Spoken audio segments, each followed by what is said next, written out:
Conocí al profesor Jorge Alfonso Sierra Quintero bajo circunstancias muy especiales. Me iban a estafar y él me salvó. Profesor, bienvenido. Me encanta recibirlo. Sé que anda de paso por Costa Rica nuevamente. El profesor es colombiano, es costarricense y es mexicano. Cuéntenos un poquito de entrada con su presentación, parte de esa historia. Bueno, yo vine a Costa Rica la primera vez, profesor, en el año 78, con Círculo de Lectores, dirigiendo la parte de promoción. Luego estuve hasta el 81, me regresé a Colombia, permanecí 20 años, regresé a Costa Rica a finales del año 99, del siglo pasado, permanecí aquí 8 años, me naturalicé costarricense, presenté mi examen, lo aprobamos, me trasladé a México en el 2006, 2007, y también me hice mexicano a los 4 años. Y actualmente vivo en Guadalajara. Cuéntenos un poquito de su faceta por el tema de la editorial, del mundo editorial. Me encanta un libro suyo del cual tuve de las primeras ediciones digitales. Escribe y publique su propio libro, ¿verdad? Y difunde, Y escribe difunde. y difunde por el libro, sí. Bueno, yo realmente la parte editorial la asumo como un proyecto de vida, no como un oficio que realizo, sino mi proyecto de vida. He estado ahí, yo es la única parte que he trabajado, he sido casi todo en el mundo editorial, o sea, he sido vendedor, promotor, jefe de grupo, gerente, luego tuve mi propia empresa que actualmente la tengo, he sido editor y soy escritor también.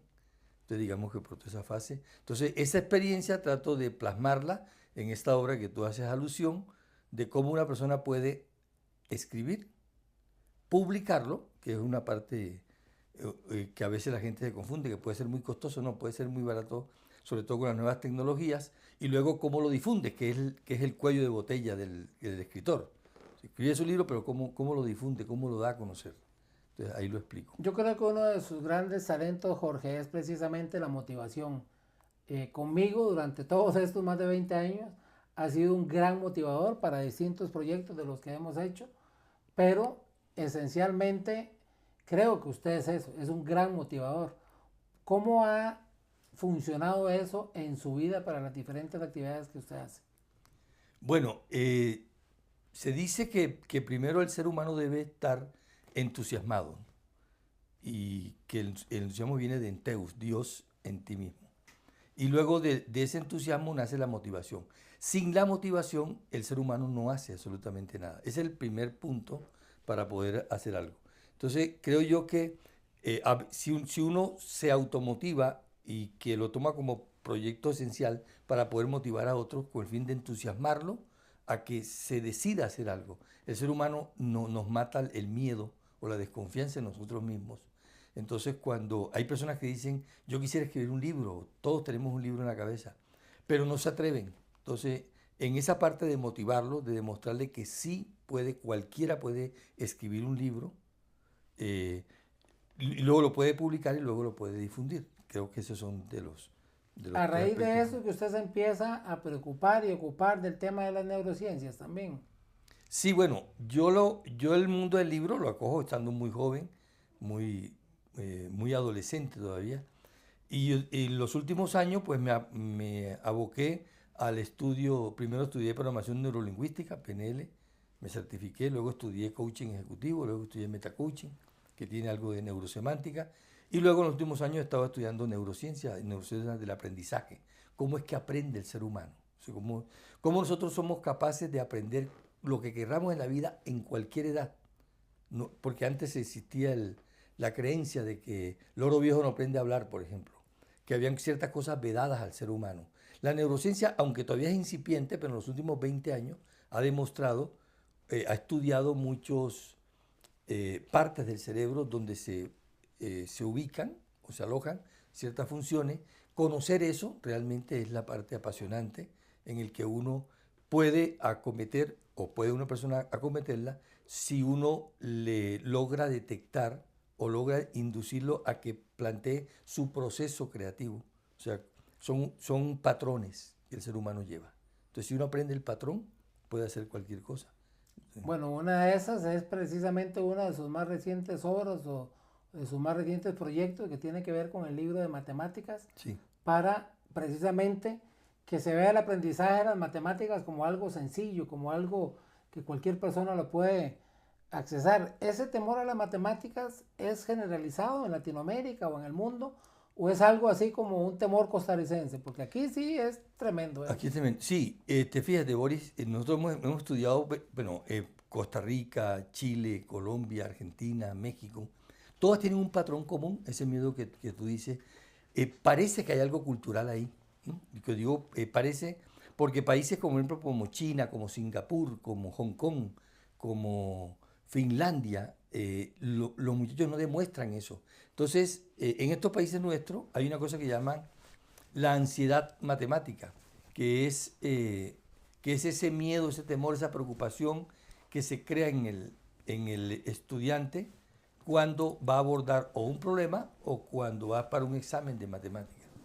Entonces, nosotros lo que estudiamos es que hasta hoy en día las matemáticas han sido enseñadas desde los aspectos puramente cognitivos y procedimentales, digamos, algorítmicos. Pero muy poca le hemos puesto cuidado a la parte afectivo-emocional. Y MacLeod lo planteó hace 20 años con Mangler y planteaban de que son una parte que van unidas, la parte afectivo-emocional con la parte cognitiva. Entonces, hay una parte cultural porque las generaciones pasadas siempre decimos, o en el imaginario colectivo, de que las matemáticas son difíciles, que son complicadas, que son para ciertas mentes, lo cual es absolutamente falso. Entonces nosotros lo que desarrollamos fue que estudiamos 5 niveles neurológicos que plantea Robert Dills para el aprendizaje y nosotros le antepusimos la parte emocional. Quiere decir, todo acto humano está precedido de un estado emocional, todo. Pero ¿cómo específicamente podemos aplicar eso en las matemáticas? Tal vez con un ejemplo, Jorge. Con un ejemplo. Bueno, lo primero que tenemos que hacer es que el muchacho le pierda el miedo a la matemática. ¿Cómo se logra? Se logra con técnicas de relajación y con técnicas de mindfulness, en que el muchacho pueda relajarse para quitarle esa ansiedad, ese miedo que él siente antes de llegar al examen o antes de llegar a que lo pasen al pizarrón. O sea, ¿cómo le llamamos una técnica de que él logre ponerse en un estado como cuando va a jugar cualquier deporte? Ese es el punto esencial. Que el mismo profesor también, que el mismo padre de familia le rompa ese esquema. A veces los profesores somos muy culpables porque le decimos, intimidamos al estudiante. O sea, le decimos, esto es muy difícil, en el salón solamente me van a pasar 4 o 5, los demás van a reprobar matemáticas. Esa parte es esencial. Lo demás es artesanía. Aprender matemáticas es fácil, o sea, porque la matemática es de patrones, o sea, es de patrones. Si uno aprende los patrones, listo, está al otro lado, pero hay que quitarle el miedo primero. Además hay gente que yo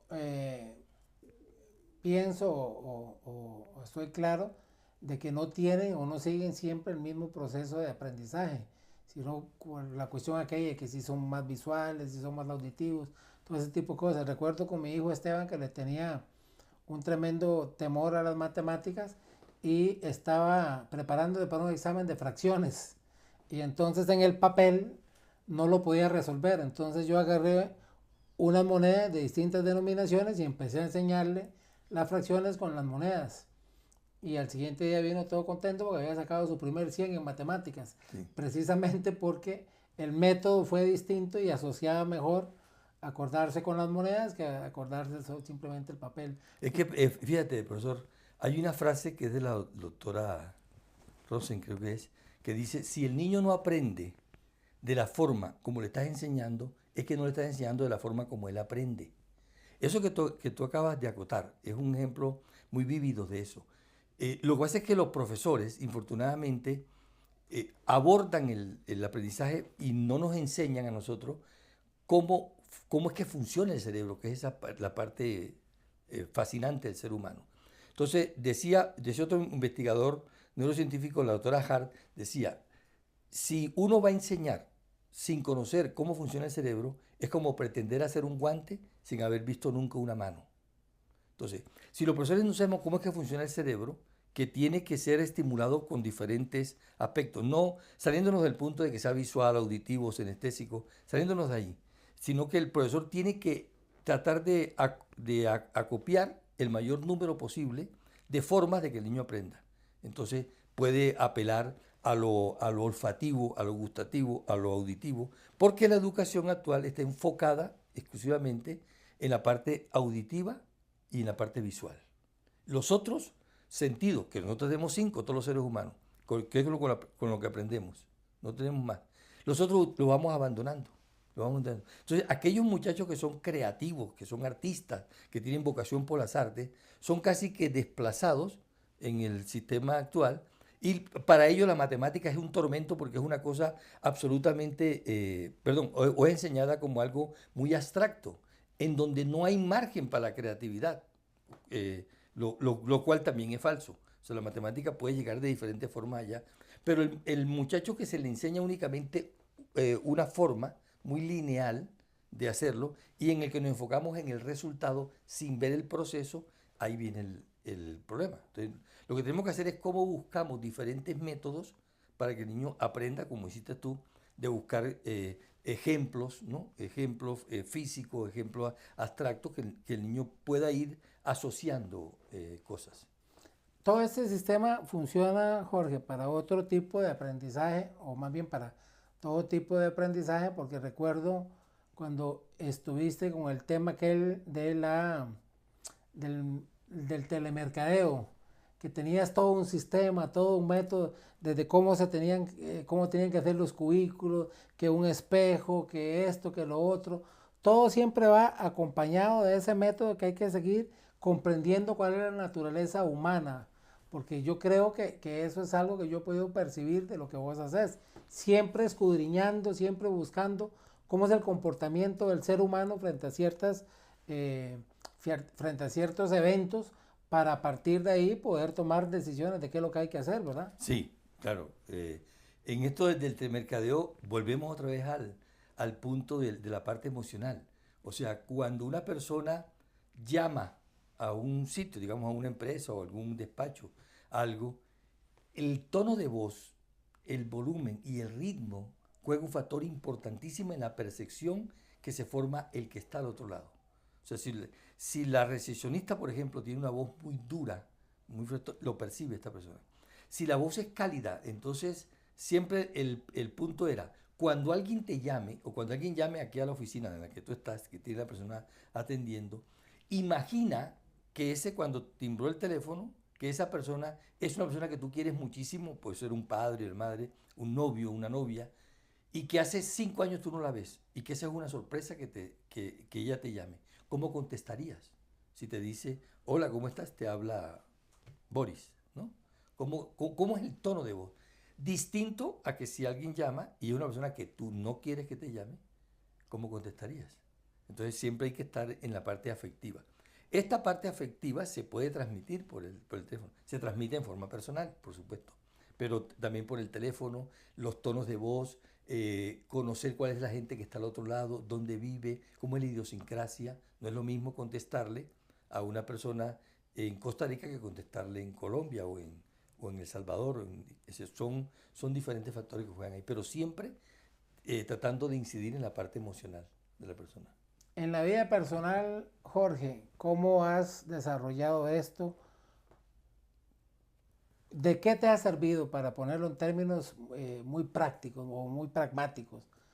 ¿Cómo le has sacado el jugo a todo esto en tu vida personal? Bueno, en la parte personal, primero porque lo que te decía al comienzo, yo asumo mi trabajo como un proyecto de vida, o sea, en todo lo que estoy haciendo yo estoy siempre argumento desde ese punto de vista. Me ha permitido independizarme, me ha permitido haber sido consultor del CERLAL UNESCO, de conocer 22 países, haber editado cursos en varias partes, haber escrito muchas obras y tener la satisfacción de que todos los días estoy tratando de aprender, de saber de que uno no termina de aprender y de que puede llevar una vida tranquila y manejar muchos eventos que se dan siempre, de dificultades, de posibles, no digamos fracasos, sino de no consecución de objetivos en un plazo determinado y que uno no pierda la calma en esos momentos. O sea, de saber que en la vida no hay éxito ni fracasos, hay un resultado y que depende del significado que tú le des al evento, dependerá tu reacción emocional. O sea, decía el doctor Víctor Frank, tú no puedes cambiar las cosas externas. Tú no puedes cambiar que otra persona actúe de una cierta manera, pero tú sí puedes cambiar la forma como tú reaccionas. Y el doctor Víctor Frank lo llama la libertad última del ser humano. La libertad que yo tengo de reaccionar de la forma como yo quiero reaccionar ante el ataque tuyo, verbal o físico, pero puedo hacerlo. Esa es mi libertad última. Ahí no entra nadie. Me puedes destruir, decía Hemingway, ¿no? El hombre puede ser destruido, pero nunca derrotado. Entonces me puedes agredir, me puedes ofender lo que tú quieras, me puedes golpear, me puedes humillar, lo que tú quieras, pero lo que no puedes manejar es mi mente, lo que yo tengo por dentro. Ahí está, en la reacción. Y yo creo que esa ha sido una de las características que por lo menos yo te he conocido en todos estos años, porque es siempre frente a situaciones adversas, estar en calma, estar en paz, mente fría para tomar las mejores decisiones. ¿Cómo se traduce esto en el amor, Jorge? Porque terminar rebautizando, por decir así, a la mujer que amas, para decirle piel de luna, hay que tener mucha creatividad y mucho amor. Sí. Bueno, es que digamos que el amor es la parte esencial. Yo digo, el amor siempre está ahí. El amor cambia de manos, cambia de ojos, cambia de boca, cambia de figura. Pero el amor siempre está. Entonces, el terminar con una pareja no quiere decir que se acabe el amor. O sea, yo pienso que cuando se nos acabe la vida, que va a llegar Dios, Jesús, como lo quieras llamar, y te va a preguntar, yo te presté las manos, te presté el corazón, te presté la boca, me lo vas a devolver ahora. ¿Qué hiciste con eso? Entonces tú dirás, bueno, con las manos escribí libros, construí mesas, ¿no? Con los pies caminé países, viajé, con el corazón amé a una persona. Entonces, ¿qué hiciste con el amor? No, pero ¿sabes qué pasó? Que yo amé un tiempo, pero me decepcionaron, me fueron infiel, me agredieron. Entonces yo decidí meter todo en un cajón, cerré con llave y más nunca volví a amar. Y entonces Jesús te va a preguntar, ¿tú viste que a mí me humillaron? Sí. ¿Me traicionaron? Sí. ¿Dejé de amar? No. ¿Y tú por qué lo hiciste? Entonces la pregunta es esa, ¿qué hiciste con el amor? Entonces, traducido en la vida es eso. O sea, podemos tener discrepancias, cosas que no se pueden resolver. Eso es real. O sea, hay cosas en la vida que no se pueden resolver. O sea, hay cosas que tú puedes ceder. Hay unos valores que tú cedes, pero hay unos que no cedes nunca. Hay unos principios que tú no cedes, ¿no? Y eso es objetivo de cada cual. Entonces, hay unos que uno cede, otros no cede. Cuando no se puede conciliar, no se puede. Se acabó, ¿de acuerdo? Se rompió la relación. Pero el amor no. El amor tú lo sigues encontrando. Jorge, te he visto y has sido una inspiración en el tema de la lectura. Y estas frases que Jorge suele introducir en su discurso no son frases sacadas de contexto, no, es precisamente de un hombre que ha leído muchísimo. ¿Cómo cuesta hoy en día que los muchachos lean, Jorge? ¿Cómo hacer para motivarlos? Vos que sos un gran motivador para que lean, para que estudien, para que estén analizando y construyendo a partir de la lectura. A ver, Boris, yo creo que la lectura tiene y los países tienen sus gradaciones, ¿no? Entonces, si nosotros hacemos un símil con el teatro, una obra como ¿Qué le teme a Virginia Woolf, por ejemplo, es para un cierto público. Las obras de Beckett, por ejemplo, ¿no? Esperando a Godot, tiene un público. Pero Antígona, por ejemplo, es para mucha gente. O sea, hay un teatro, digamos, más popular, si lo definimos así. Entonces, con el libro es igual. Hay personas que tienen una serie de gradaciones de comprensión lectora. Entonces, yo pienso que con los jóvenes, el cómic, la historieta gráfica, cierto tipo de temas que lo estimulen a que él se entusiasme a leer ahí. Fíjate, hasta leer de deportes es importante en ciertas edades. Si a uno, a una edad muy pequeña, le dan a leer, no sé, a Bermas o a Emmanuel Kant, lo matan. Lo matan porque no vuelve nunca más. Entonces, a veces yo veo esta discusión un poco bizantina sobre libros buenos, libros malos, que por qué no leer a Coelho, que Coelho es malo, que la Harry Potter es malo. No, cumplen una función. Y la gente se va entusiasmando y va subiendo hasta que va teniendo comprensiones lectoras cada vez más sofisticadas. Entonces, pienso que con los muchachos hay mucho que se puede hacer desde el cómic, de la historieta gráfica, yo con un hijo mío, por ejemplo, que no quería leer, entonces descubrí que le gustaba mucho eh, el rock, el rock pesado, ¿no? Entonces por ahí me metí y le di unos libros sobre unos cuentos de Edgar Allan Poe. El hombre se entusiasmó y de ahí pasó a Lovecraft y ahí comenzó a subir, ¿sí? A otro también un poco, entonces le di ¿Quién se ha llevado tu queso? Para que el hombre entusiasmara. De ahí pasó al doctor Dyer y ahí va el hombre subiendo, ¿no? Va subiendo, que tampoco tiene que ser necesariamente literatura. Yo soy un amante de la literatura, pero por ejemplo, el fútbol a sol y sombra de Galeano. O, por ejemplo, un libro que yo edité, que fue un placer con nuestro amigo común Andrés Salcedo, Las otras caras del fútbol. Son textos cortos, pero son una maravilla de escrito, una prosa absolutamente llena de mucha referencia, el Andrés Salcedo, ¿no? Un hombre que maneja, pues todavía está vivo. Entonces, ese tipo de libros juegan funciones dentro de las sociedades. No necesariamente tenemos que ponerlo a leer a Saramago o leer a personas con un alto nivel de comprensión lectora. Hay autores que se acomodan, sirven más, ¿no? O ciertas obras de ciertos autores. Por ejemplo, El otoño del patriarca de García Márquez es una obra un poco compleja por el estilo narrativo que él lleva. Pero leer, por ejemplo, los cuentos Ojos de Perro Azul o Los funerales de la mamá grande, Crónica de una muerte anunciada, son más accesibles, digamos, en eso. Hablando de eso, Jorge, ahora mientras te escuchaba, en ese universo de lectura que has tenido, ¿hay alguno preferido? Sí, claro, sí, sí. ¿Cuál es? Cuéntanos. A mí me gusta mucho Dostoyevsky, Ernesto Sábato, me apasiona.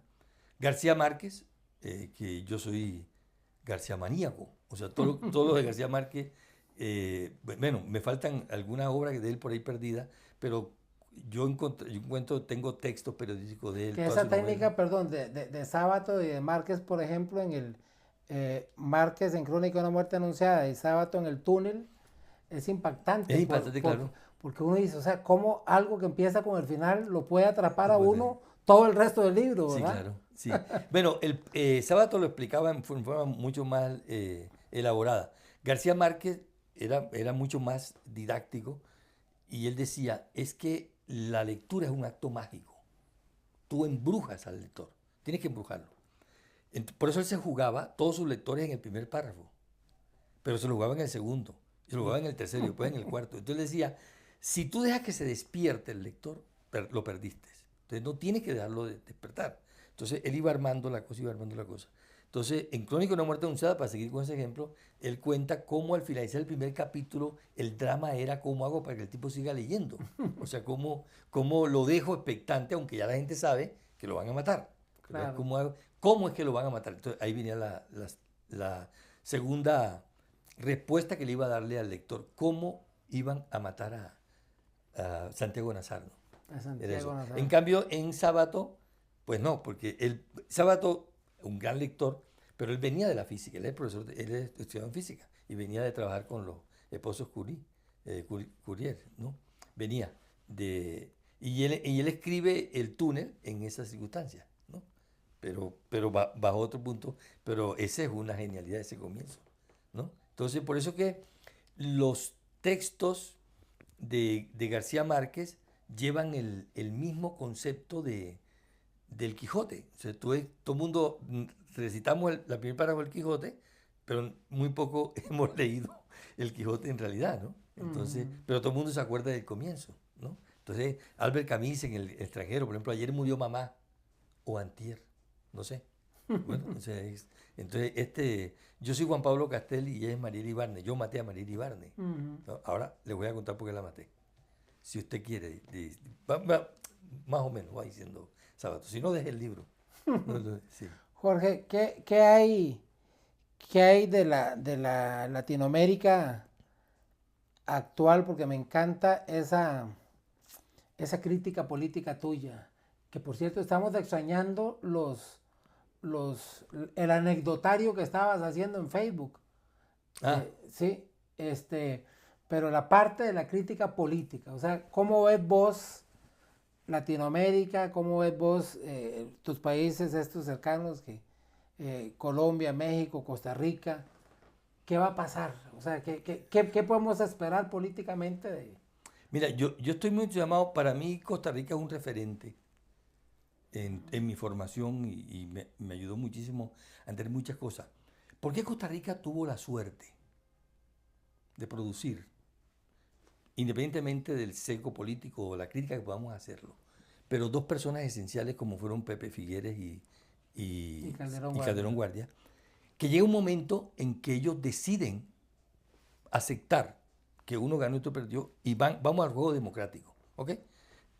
Nos podemos explayar en vicisitudes, pero para mí fueron grandes en el sentido en que ellos entienden que sus cuestiones personales no pueden llevarla. Entonces, ok, el pase, venga usted para acá, haga política sin armas, hágala y yo lo voy a aceptar. Si usted me gana, yo le doy la presidencia y no pasa nada. En cambio, en los países, ahora, en Costa Rica yo llegué aquí cuando llevaban apenas 32 años de haber sucedido, 30, 32 años, ¿no? En el 78, 79. Cómo Costa Rica en menos de una generación cambió una mentalidad, ¿no? Del pueblo. Entonces la gente era más propensa a la paz, es más propensa al diálogo. Cuando yo vine aquí, la gente todavía salía uno por un lado con Liberación y el otro con la Unidad Social Cristiana. Salían a votar las mismas familias. Y había gente que me decía a mí, no, yo soy liberacionista, pero ahora voy a votar por Unidad para que no se convierta como el PRI en México. Eso decía la gente en Costa Rica. Ujú. Entonces, los demás países de América Latina no. Estamos en guerra fratricida. Fíjate el caso de Colombia, que me duele porque lógicamente es mi patria de nacimiento. Pero cómo un país se deja convencer por cuatro canallas, ¿no? Que son la clase política esta rapaz, codiciosa, avara, ¿no? Que no ha querido ceder en ninguno de sus privilegios. Y el único país en el mundo donde se vota por la paz y la gente prefiere la guerra. Votaron por la guerra. Entonces, estamos ahí en esa guerra fratricida. Más de 70 años de una guerra y no se ve. O sea, está igual. Entonces, nunca le han dado la oportunidad a una segunda opción. Bueno, tome el poder, vamos a ver qué hace. No hizo nada, ok, para afuera. Como han tratado de hacer los chilenos. Bueno, ahora tuvieron algunas convulsiones. Pero ¿quiénes lo hicieron? O sea, entonces tuvieron a Lagos, tuvieron a Bachelet. O sea, Bachelet con 87% y nombran y le eligen a Piñera la primera vez. Después vuelve otra vez Piñera. Bueno, es juego democrático, estamos en esa. En México hay un suceso interesante ahora mismo, que es con López Obrador, el cual me parece fantástico desde mi punto de vista, lo que él está tratando de hacer, fijándose en la masa más desprotegida, la más pobre. Lógicamente hay una cúpula que no quiere perder esos privilegios, que se acostumbraron a medrar del Estado, a hacer negocio con el Estado, hacen ruedas giratorias, como pasa ahora mismo en Costa Rica. Entonces yo hoy un día soy funcionario público y mañana soy funcionario privado. O sea, eso debería estar prohibido. O sea, en México está Felipe Calderón, hacen unas reformas, le entregan parte de la electricidad a unas empresas españolas y hoy este expresidente es asesor de las empresas españolas, de Iberdrola. Pasa en España con Felipe González, una vergüenza. Es un tipo que fue socialista y hoy en día defiende los intereses más espurios, los peores de la ultraderecha, no digamos de la derecha, digamos de la ultraderecha. Entonces, el fenómeno que está viendo es ese, o sea, yo creo que ya estos países no aguantan más tanta corrupción, tanto, tanto abuso, ¿no? Contra las masas poblacionales. Entonces, yo creo que México se está dando bien interesante ese tema. Yo creo que la lucha ahí va a estar, Boris, en cómo logramos recuperar la moral y la ética de la ciudadanía, ¿no? Eso de que no importa que robe después que haga algo. No, señor, o sea, usted tiene que hacerlo, ¿no? Ahora, si yo quiero hacer dinero, quiero ser rico, yo tengo la empresa privada y puedo hacerlo tranquilamente, no me pasa nada. Pero si soy funcionario público, yo no puedo pretender ser rico siendo un funcionario público. En Costa Rica ahora mucha gente ha criticado el hecho de que vamos a tener 25 candidatos a la presidencia y que hay un número más alto para distintos partidos para diputados. Pero yo creo, Jorge, que más bien eso fue un despertar para que gente buena se metiera a la política, porque había como un desencanto tan grande, más bien, que ya uno decía, pucha, es que no voy a tener de dónde escoger nada, porque la gente buena realmente no quiere participar Sí, de la política, porque se ha satanizado tanto, y en el caso nuestro de Costa Rica, prácticamente cualquiera que se mete a la política termina por lo menos denunciado, si no en la cárcel, sí, en ¿verdad? la cárcel. Entonces, eso es complicado, pero aún así creo que vemos ese futuro un poco más este, positivo, si lo podemos decir de alguna forma, ¿verdad? Porque algo estamos haciendo para que eso cambie. Jorge, tal vez para finalizar, que nos cuentes un poquito de los proyectos que tienes con el libro de matemáticas, no solo acá en Costa Rica, sino en los distintos países de Latinoamérica. Bueno, sacamos hicimos el método de neuromatemática, que fue creación de tu servidor y co-desarrollado con unos profesores de matemática. Es un método que se aplica en forma presencial, en donde llevamos diferentes niveles para enseñar al niño y garantizamos que el niño aprenda matemática. Eso infortunadamente nada más está en México por ahora, no ha sido exportado a ningún otro lado. Pero eso lo llevamos a 3 libros que se van a vender en parte física, se va a vender como suscripción también, en donde los estudiantes van a poder, uno, el profesor, el estudiante y el padre de familia, uno, poner al niño en el estado emocional óptimo o adecuado antes de abordar el estudio o la solución de problemas matemáticos. Segundo punto, van a tener una relación de los temas matemáticos que él debe repasar para entender los nuevos, porque la matemática es la única materia que es de conocimiento acumulativo.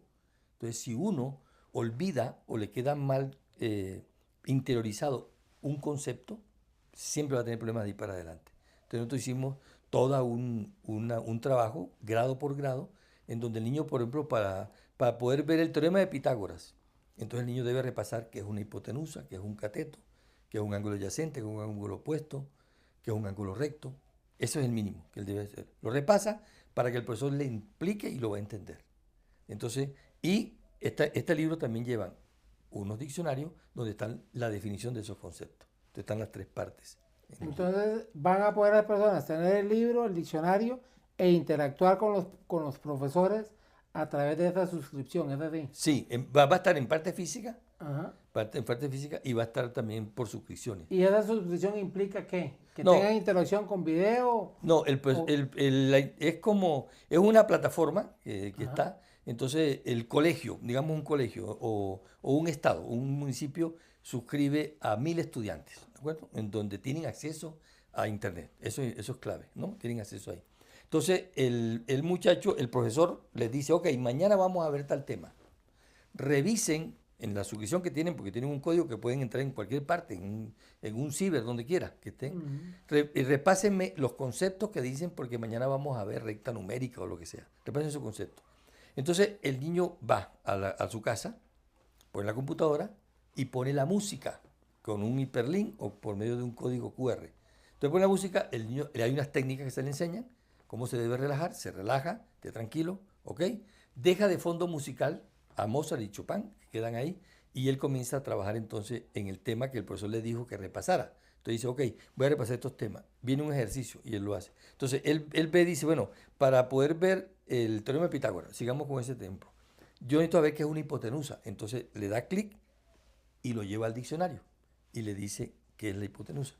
Luego se devuelve y le da clic a cateto y dice que es cateto. Él va a poder coger esto, copiarlo, lo pega en un cuaderno para cuando le toque repasar, ya sabe que va a repasar. ¿Ok? Es hacer las matemáticas algo degustable, por decirlo de alguna Sí, forma. exacto. Es que, fíjate, Boris, Aristóteles decía, en ausencia de sentido, nada se entiende ni se comprende, ¿no? Decía Aristóteles. Entonces, yo tengo un ejemplo muy claro, que infortunadamente aquí no puedo hacerlo, pero voy a tratar de explicarlo, si tú me permites. Claro. Yo pongo la palabra transderivacional, ¿no? En un tablero. Y abajo pongo la palabra gato, ¿no?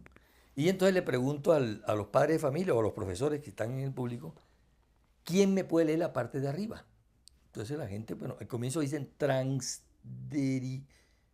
transderivacional. Ok, pero a la tercera intención ya lo pueden decir bien. Ok.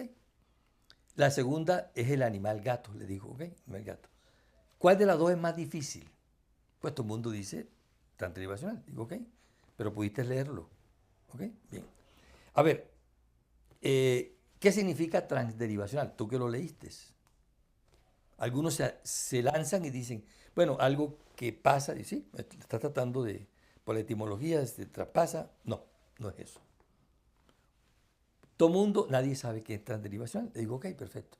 Del gato no me digan nada, porque yo sé que cuando ustedes vieron la palabra gato, se imaginaron ese animal que tiene unas alas enormes, que tiene un pico grande, que tiene dos patas, que tiene unas garras, que tiene las alas y que vive bajo el agua. La gente va cambiando el ceño, ¿no? Haciendo el ceño. Entonces me dicen, no, ese no es el gato. No, ese no es el gato. Digo, eso no es el gato. No, ¿qué es el gato para ustedes? No, pues un animal feliz, entonces comienza la gente, tiene pelitos, tal, de cuatro patas. Le digo, exacto. Eso se llama transderivacional, ¿de acuerdo? En PNL. Es lo que hace la mente, toda la mente, cuando ve algo, cómo va a buscar el origen. La mente siempre hace eso, asocia. Cuando no asocia, se queda en blanco. Se queda en blanco, ¿ok? Entonces digo, ahora vamos a ver esto. Entonces pongo la fórmula de pi por radio al cuadrado. ¿Aquí qué dice? Pi por radio al cuadrado. O abajo le pongo b por a sobre 2. Base por altura sobre 2. Le digo, ok, perfecto. Fíjate tú la pregunta. Base por altura sobre 2. Esto es para buscar que, es para buscar el área de un triángulo rectángulo. Muy bien. Ahora, ¿por qué sobre 2 si el triángulo tiene 3 lados? Esto es pregunta de tercero de primaria, ¿eh? Y el 90% de la gente no sabe. Ni los profesores de primaria. Digámoslo bajito. Y que es porque es la mitad del rectángulo. ¿De acuerdo? Entonces le digo, esto es lo que le pasa al niño cuando estudia matemáticas. O lo mismo que el pi, ¿no? ¿Qué es el pi? Pues bueno, que es 3.14, no. Eso es lo que vale el pi, pero ¿qué es el pi? Entonces, esto para un estudiante es lo que le pasa, que él tiende a memorizar la fórmula. Nos pasó a ti, me pasó a mí, el binomio cuadrado perfecto, el trinomio cuadrado perfecto, yo me lo sé, el teorema de Pitágoras, la hipotenusa al cuadrado igual que la suma de los catetos al cuadrado, pero yo no sabía qué era eso. Entonces, eso es lo que hace falta, por eso es que Aristóteles decía que no se comprende. Entonces, por eso las matemáticas se vuelven difíciles porque es que uno no le entiende.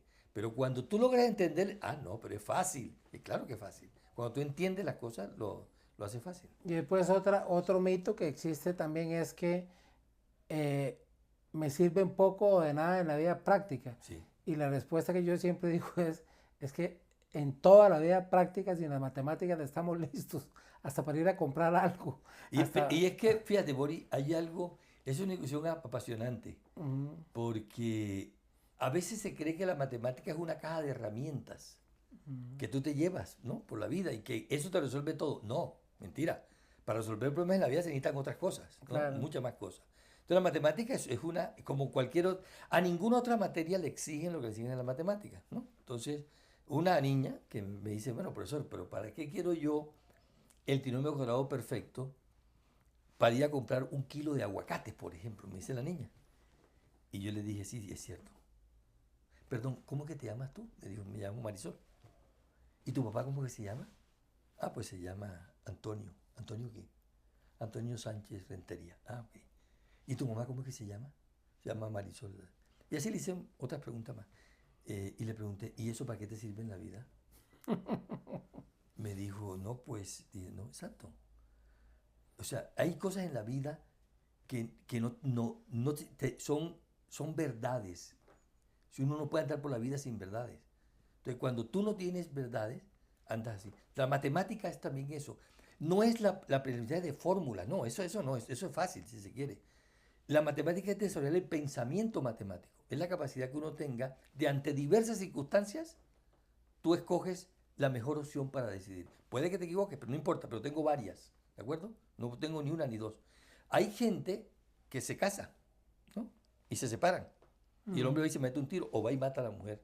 Porque no tiene opciones en la vida. O sea, cree que la vida se reduce a eso nada más.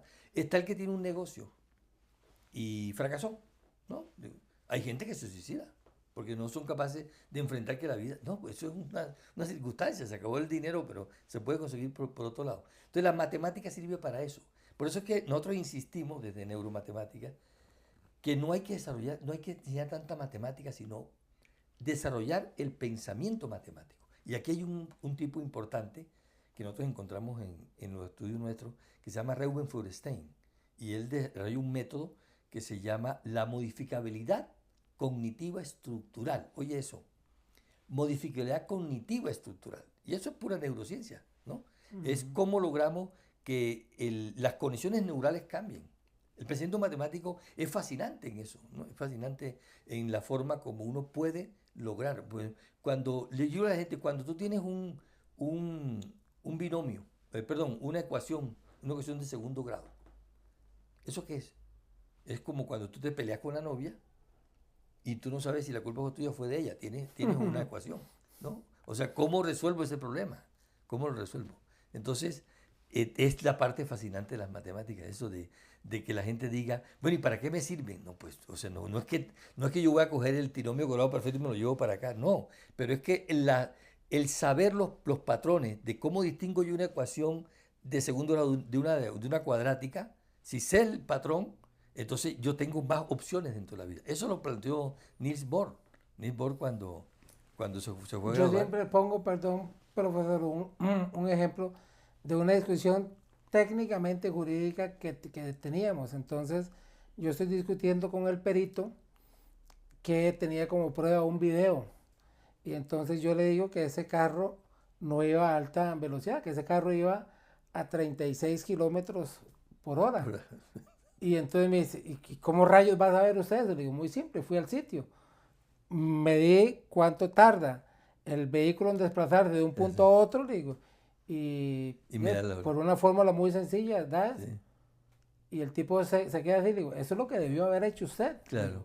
O sea, antes de decir que iba a alta o a baja, era determinar cuál era, le digo, y es muy fácil, le digo, es una ley física. Es física. Le digo, entonces hace una ecuación matemática y se acabó. Y se acabó, claro. Ahí te sirvió lo matemático. Claro, pero es que nos rehusamos a ver las cosas de la vida con una solución que están a la mano y que no echamos mano de ella, valga la redundancia, porque nos da pereza a veces, porque no queremos, por decirlo así, agilizar ese pensamiento matemático. Exacto. O porque no nos obligamos a hacer eso. Claro, cuando uno sopesa, por ejemplo, entre una decisión u otra, está haciendo pensamiento matemático. Claro, claro. Porque uno está precisamente sacando en ese balance que hace qué me es más beneficioso o qué no es, ¿verdad? Sí, claro. Entonces termina tomando una decisión precisamente porque tiene más ventaja o tiene menos desventaja, por decirlo de alguna forma. Pero en fin, Jorge, ha sido un enorme placer conversar contigo, como siempre, que dice que te pudimos aprovechar en esta vueltita que da por Costa Rica. Y nos estamos viendo, ojalá que en México, otra vez en Guadalajara, ojalá, en la profesor. Feria del Libro. Eso, profesor Bori, encantado, licenciado. Muchas gracias por la invitación, muchas gracias por este programa tan ameno, que yo, por supuesto, soy tu fiel seguidor de todos tus proyectos. Muchas gracias.